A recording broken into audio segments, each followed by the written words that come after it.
Hello बच्चों, आप सभी का स्वागत है हमारे इस चैनल एमर्स फिजिक्स क्लासेस पे। जैसा कि मैंने आपको पिछले लेक्चर में चैप्टर 11 वर्क और एनर्जी को कंप्लीट कर दिया था न्यूमेरिकल्स के साथ, ठीक है। और आज हम लोग स्टार्ट करेंगे क्लास 9 का ही नेक्स्ट चैप्टर है, चैप्टर 12, जिसका नाम है sound. Every day we hear sounds from various sources like humans, birds, bells, machines, vehicles, televisions, radios, etc, ठीक है।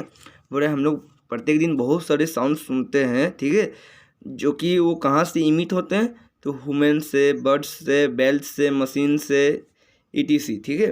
Sound is a form of energy which produces a sensation of hearing in our ears. Sound जो है energy का ही एक form है जो कि produce करता है। क्या प्रोड्यूस करता है? तो a sensation of hearing in our ears, हम लोगों के कानों के को सुनने के लिए एक सेंसेशन प्रोड्यूस करता है, ठीक है। क्या बोलें? साउंड एक एनर्जी का ही फॉर्म है जो प्रोड्यूस करता है एक सेंसेशन, या sensation of hearing in our ears, जो हम लोगों के कानों को सुनने के लिए सेंसेशन प्रोड्यूस करता है, साउंड प्रोड्यूस करता है, ठीक है। Sound there are also other forms of energy like mechanical energy, ठीक है, heat energy, light energy, etc। हम लोगों ने बहुत सारे सोर्स ऑफ एनर्जी के बारे में, फॉर्म ऑफ एनर्जी के बारे में पढ़ा था। Mechanical energy, light energy, heat energy, ठीक है। तो मैकेनिकल एनर्जी क्या होता है तो आपको पता होगा, मैं आपको बताया था। मैकेनिकल एनर्जी होता है the sum of kinetic energy and potential energy, या तो फिर टोटल एनर्जी भी आप इसको बोल सकते हो, ठीक है। We have talked about mechanical energy in the previous chapter. You have been taught about conservation of energy, ठीक है। आप लोगों ने मैकेनिकल एनर्जी के बारे में प्रीवियस चैप्टर में पढ़ चुका है, ठीक है। और कंजर्वेशन ऑफ एनर्जी के बारे में भी पढ़ा है, ठीक है। कंजर्वेशन ऑफ एनर्जी क्या होता है? तो कंजर्वेशन ऑफ एनर्जी का मतलब होता है we can neither create not destroy energy, ना हम लोग एनर्जी को क्रिएट कर सकते हैं और ना ही हम एनर्जी को डिस्ट्रॉय कर सकते हैं। We can just change it from one form to another, इसको हम सिर्फ वन फॉर्म से अनदर फॉर्म में कन्वर्ट कर सकते हैं। When you clap a sound is produced, can you produce sound without utilising your energy. बोल रहा है जब आप क्लैप करते हो तो साउंड प्रोड्यूस होता है, ठीक है। और आपसे पूछ रहा है कि आप अपने एनर्जी को बिना यूटिलाइज किए साउंड को प्रोड्यूस कर सकते हो, तो नहीं। हम लोगों को साउंड को प्रोड्यूस करने के लिए किसी न किसी एनर्जी को यूटिलाइज करना ही पड़ेगा, ठीक है। जैसे हम लोग क्लैप करते हैं तो हम लोग क्या करते हैं, काइनेटिक एनर्जी को साउंड एनर्जी और हीट एनर्जी में कन्वर्ट कर देते हैं, ठीक है। तो हम लोग कोई ना कोई एनर्जी को कन्वर्ट करेंगे तभी साउंड एनर्जी प्रोड्यूस होगा, ठीक है। इसलिए हम लोग को कोई ना कोई एनर्जी को यूटिलाइज करना ही पड़ेगा साउंड को प्रोड्यूस कराने के लिए, ठीक है। बोल रहा है अब which form of energy did you use to produce sound, ठीक है। In this chapter we are going to learn how sound is produced and how it is transmitted through a medium and received by our ears. बोल रहा है किस तरह के energy को हम लोग यूज करेंगे साउंड को प्रोड्यूस करने के लिए, वही सब के बारे में हम लोग इस चैप्टर में पढ़ेंगे, ठीक है। कि कैसे हम लोग साउंड को प्रोड्यूस करेंगे और कैसे साउंड जो है किसी भी मीडियम में ट्रांसमिट होता है और रिसीव किया जाता है हम लोगों के कानों के द्वारा, ठीक है। प्रोडक्शन ऑफ साउंड, साउंड का प्रोडक्शन कैसे होता है, तो देखिए यहाँ पर एक्टिविटी दे रखा है 12.1, हम लोग इस एक्टिविटी को पढ़ेंगे, ठीक है। एक्टिविटी में क्या दे रखा है, तो दे रखा है take a tuning fork and set it vibrating by striking its prong on a rubber pad, bring it near your ear. देखिए फिर ट्यूनिंग फोक क्या होता है तो समझिए। देखिए इसको हम लोग बोलते हैं ट्यूनिंग फोक, ठीक है। इसको क्या बोलते हैं हम लोग? ट्यूनिंग फोक। और ये जो ऐसे यू शेप का बना हुआ है, इसका जो ये है ना, ये पैरेलल लाइन, इसको हम लोग बोलते हैं प्रोंग, ठीक है। ठीक बोल रहा है पहले आप क्या कीजिए कि ट्यूनिंग फोक में कोई जो है रबर पेट से कोई रबर के पेट से उसको क्या कीजिए, टकराइए, ठीक है। दोनों को स्ट्राइक कराइए तो क्या करेगा, ट्यूनिंग फोक जो है वाइब्रेट करने लगेगा, ठीक है। तो अब बोल रहा है आप उसको अपने कान के सामने लाइए, ठीक है, उसको वाइब्रेट करा के। Do you here any sound, क्या आप कोई साउंड को सुन सकते हो? तो हाँ भैया हम तो साउंड को सुन सकते हैं। देखिए जब भी आप ट्यूनिंग फोक को या कोई भी ऑब्जेक्ट को जब टकराते हो ना ट्यूनिंग फोक से, ट्यूनिंग फोक जो है वाइब्रेट करने लगता है, आगे पीछे वाइब्रेट करने लगता है। तो हम लोग जब उसको कान के सामने लाएंगे ना तो भन भन आवाज़ करेगा, ठीक है। Touch one of the prong of the vibrating tuning folk with your finger and share your experience with your friends. बोल रहा है जो ट्यूनिंग फोक है, वाइब्रेटिंग ट्यूनिंग फोक, आप उसके एक प्रोंग को, ठीक है, अपने फिंगर से टच कीजिए और देखिए कि जब आप उसको फिंगर से टच कीजिएगा तो क्या होगा, आपको उस एक्सपीरियंस को अपने फ्रेंड के साथ शेयर करने के लिए बोल रहा है, ठीक है। Now suspend a table tennis ball और a small plastic ball by a thread from a support, touch the ball gently with the prong of a vibrating tuning fork, observe what happen and discuss with your friends। देखिए क्या बोल रहा है कि देखिए आप एक ट्यूनिंग फोक लीजिए, उसके बाद एक टेनिस बॉल लीजिए और एक थ्रेड लीजिए, ठीक है। और टेनिस बॉल जो है उसको थ्रेड से क्या कीजिए, बांध दीजिए। उसके बाद उसको पीछे लेके जाइए और ट्यूनिंग फोक से क्या कीजिए, स्ट्राइक कराइए। तो देखिए ट्यूनिंग फोक जो है वाइब्रेट करने लगेगा। देखिए लिखा हुआ है vibrating tuning folk just touching the suspend table tennis ball, ठीक है। ये आपका टेबल टेनिस बॉल हो गया, ये आपका थ्रेड हो गया और ये आपका हो गया वाइब्रेटिंग ट्यूनिंग फोक, ठीक है। आप देखिए नेक्स्ट स्टेप में क्या दे रखा है। एक्टिविटी 12.2 में दे रखा है fill with in a beaker और a glass up to the brim. बोल रहा है ग्लास के ब्रिम तक, यानी कि ग्लास के पूरे ऊपर में शीर्ष तक जो है वाटर भरा हुआ है, ठीक है। तो gently touch the water surface with one of the prong of the vibrating tuning fork as shown in figure 12.2।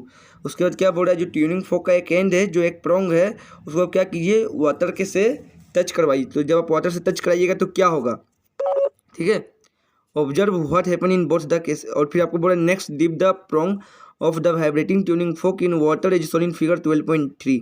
फिर बोल रहा है जो वाइब्रेटिंग ट्यूनिंग फोक है, इसके जो दोनों प्रोंग है उसको वाटर के अंदर डालिए और आप डिस्कस कीजिए कि दोनों में क्या होगा। देखिए यहाँ पर देखिए वाइब्रेटिंग ट्यूनिंग फोक है, इसमें देखिए दोनों प्रोंग को क्या कर दिया है, इसके अंदर डाल दिया है।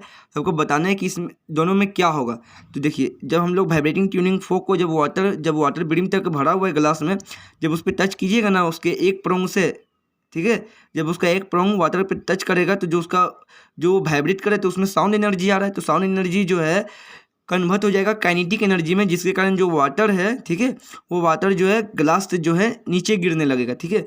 और यदि आप उस वाइब्रेटिंग ट्यूनिंग फोक के दोनों प्रोंग को अगर वाटर के अंदर डालिएगा तो और ज़्यादा स्पीड से जो है साउंड एनर्जी काइनेटिक एनर्जी में कन्वर्ट होने लगेगा और जो वाटर है बहुत ज़्यादा स्पीड से नीचे गिरने लगेगा, ठीक है। अब इसको प्रैक्टिकल भी करके देख सकते हो। कोई ऑब्जेक्ट को आप देखिए, मान लीजिए कोई ऑब्जेक्ट को आप लीजिए, ठीक है, उसको क्या कीजिए, उसको आप वाइब्रेट करवाइए, ठीक है। और ग्लास में पानी लीजिए और पानी को पूरा फुल कर दीजिए और उस ऑब्जेक्ट को पानी के अंदर डालिए। देखिएगा जो पानी में जो ग्लास में पानी होगा ना, वो पानी ग्लास से नीचे गिरने लगेगा, ठीक है। आप इसको घर में प्रैक्टिकल करके भी देख सकते हैं। ट्यूनिंग फोक के अलावा आप कुछ और भी ले सकते हैं, कोई दिक्कत नहीं है, लेकिन हाँ वाइब्रेशन बहुत स्पीड में होना चाहिए, ठीक है। अब ये नहीं कि हल्का सा पटक दिए, ये धीरे धीरे वाइब्रेशन नहीं होना चाहिए, वाइब्रेशन स्पीड में होना चाहिए, ठीक है। तो अब देखिए जो साउंड एनर्जी होगा ना वो उसमें भी काइनेटिक एनर्जी में बदलेगा, लेकिन हो सकता है पानी बहुत कम मात्रा में गिरे या ना गिरे, ठीक है। लेकिन अगर आप वाइब्रेशन स्पीड में होगा तो जो पानी होगा ग्लास में वो नीचे गिरेगा, ठीक है, और स्पीड में गिरेगा, ठीक है। From the above activity what do you conclude, can you produce sound without the vibrating object. बोला आप एबव एक्टिविटी में क्या कंक्लूड किए, ठीक है, क्या निष्कर्ष निकालते हो आप एक्टिविटी को देख के, कि आप बिना ऑब्जेक्ट को वाइब्रेट किए हुए साउंड को प्रोड्यूस कर सकते हो। तो देखिए यहाँ पर एक चीज़ समझने लायक है कि कोई भी ऑब्जेक्ट में साउंड तभी प्रोड्यूस होगा जब वो वाइब्रेट करेगा, ठीक है। कोई ऑब्जेक्ट वाइब्रेट करेगा तभी साउंड प्रोड्यूस होगा और वाइब्रेट नहीं करेगा तो साउंड प्रोड्यूस नहीं होगा। किसी भी ऑब्जेक्ट को साउंड प्रोड्यूस करने के लिए वाइब्रेशन करना ही होगा, ठीक है। In the above activity, we have produced the sound by striking the tuning fork. We can also produce sound by plucking, scratching, rubbing, blowing और shaking different object। देखिए बोल रहा है एबव एक्टिविटी में हम लोग साउंड को प्रोड्यूस किए थे ट्यूनिंग फोक को स्ट्राइक करा के, ठीक है। और हम लोग साउंड को बहुत सारे तरीके से प्रोड्यूस कर सकते हैं, जिसमें से कुछ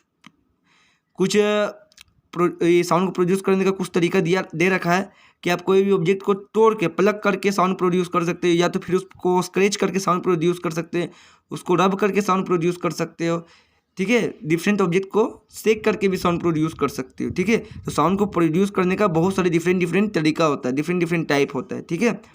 as per the above activity what do we do the object, we set the object vibrating and produce sound. Vibration means a kind of rapid to and fro motion of an object. देखिए बोल रहा है किसी भी object को sound produce करने के लिए वाइब्रेशन करना ही होगा। और वाइब्रेशन का मतलब समझ लीजिए, सिंपल जो वाइब्रेशन का मतलब होता है उसका मतलब होता है vibration means a kind of rapid to and fro motion. देखिए कोई ऑब्जेक्ट है, ठीक है, कोई ऑब्जेक्ट वाइब्रेट करेगा। देखिए मान लीजिए ये ट्यूनिंग फोक है, ठीक है, ट्यूनिंग फोक है, ये वाइब्रेट करेगा, तब देखिएगा ना इससे आगे पीछे जो है ट्यूनिंग फोक आगे पीछे मूव करेगा, ठीक है। ये देखिए कोई ऑब्जेक्ट यहाँ पर, ठीक है, ये वाइब्रेट कर रहा है, तो देखिए ये ऑब्जेक्ट जो है यहाँ जाएगा, फिर यहाँ ऐसे आगे पीछे टू एंड फ्रो मोशन करेगा, इसी को हम लोग बोलते हैं वाइब्रेशन। और ये वाइब्रेशन बहुत स्पीड में होता है, ठीक है, देखिए वही लिखा गया है, कोई भी ऑब्जेक्ट जो है टू एंड फ्रो मोशन करेगा, ठीक है, इसी को हम लोग बोलते हैं vibration. The sound of the human voice is produce due to vibration in the vocal cords. देखिए कोई भी ह्यूमन वॉइस मतलब कोई भी आदमी जब बोलता है ना, तो वो साउंड कैसे प्रोड्यूस करता है, वहाँ पर भी वाइब्रेशन प्रोड्यूस होता है। तो हाँ, वहाँ पर भी साउंड प्रोड्यूस होता है। जब हम लोग बोल रहे हैं, जब हम देखिए हम कुछ बोल रहे हैं, ठीक है, आपके पास आवाज़ जा रहा है, तो कैसे जा रहा है, तो हम लोगों के गले में वोकल कॉर्ड्स होता है, ठीक है। जब हम लोग बोलते हैं, कुछ बोलना चाहते हैं, तो वोकल कॉर्ड में जो है ना वाइब्रेशन प्रोड्यूस होता है, और उसी वाइब्रेशन के कारण जो हम बोलते हैं वो आवाज़ आपके कानों तक पहुँचती है, ठीक है। When a bird flaps its wing, do you hear any sound? जब कोई बर्ड जो है अपने विंग को फड़फड़ाता है, तो क्या आप कोई साउंड प्रोड्यूस करते हैं, कोई साउंड आपको सुनाई पड़ता है? तो हाँ, हम लोगों को साउंड सुनाई पड़ता है, ठीक है। जब कोई बर्ड अपने विंग को फड़फड़ाता है, तो हम लोगों को फड़ फड़ फड़ फड़ फड़ फड़ साउंड सुनाई पड़ता है, ठीक है। Think do you here any sound? तो यस, हम लोगों को साउंड सुनाई पड़ता है। Think how the buzzing sound accompanying a bee is produced। देखिए बोल रहा है जब कोई बी आता है, ठीक है, बी मतलब मधुमक्खी, जब आपके आसपास घूमता हुआ, तो देखिएगा वो बज बज बज आवाज़ करता है ना। वो क्यों आवाज़ करता है? विन विन विन आवाज़ करता है, ठीक है। तो वो जो वाइब्रेशन प्रोड्यूस करता है, जिसके कारण जो है हम लोग को बज आवाज़ सुनाई पड़ता है, ठीक है। ये स्ट्रेच रबर बैंड, आपको ये रबर बैंड को स्ट्रेच कीजिए तो आपको साउंड सुनाई पड़ेगा, ठीक है। देखिए, या तो फिर आप कोई ऑब्जेक्ट को प्लग कीजिए तभी आपको साउंड सुनाई पड़ेगा, ठीक है। If you have never done this then do it and observe the vibration of the stretched rubber band. बोल रहा है जब तक आप रबर बैंड को, जैसे कोई रबर बैंड है, ठीक है, आप उसको सिर्फ खींचे और स्ट्रेच किए हो, ठीक है, तो आवाज़ नहीं करेगा। लेकिन आप जब उसको छोड़ दोगे रबर बैंड को, तो देखिएगा वाइब्रेशन करेगा रबर बैंड, और वाइब्रेशन करेगा तो साउंड को प्रोड्यूस करेगा, ठीक है। तो आपको यहाँ से आपको सिंपली ये समझ में आ गया होगा कि कोई भी ऑब्जेक्ट में साउंड प्रोड्यूस तभी होगा जब वो ऑब्जेक्ट जो है वाइब्रेशन करेगा। जब वाइब्रेशन करेगा तभी साउंड प्रोड्यूस होगा, ठीक है, और वाइब्रेशन नहीं करेगा तो साउंड प्रोड्यूस नहीं होगा, ठीक है। ये एक्टिविटी दे रखा है, ये कोई खास एक्टिविटी नहीं है, ठीक है।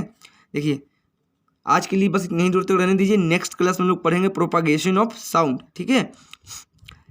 ये तो हम लोगों का इंट्रोडक्शन था, यहाँ से हम लोग का मेन टॉपिक स्टार्ट होगा प्रोपागेशन ऑफ साउंड से, ठीक है। वीडियो पसंद आएगा तो लाइक कीजिएगा, शेयर कीजिएगा, सब्सक्राइब कीजिएगा। Thank you.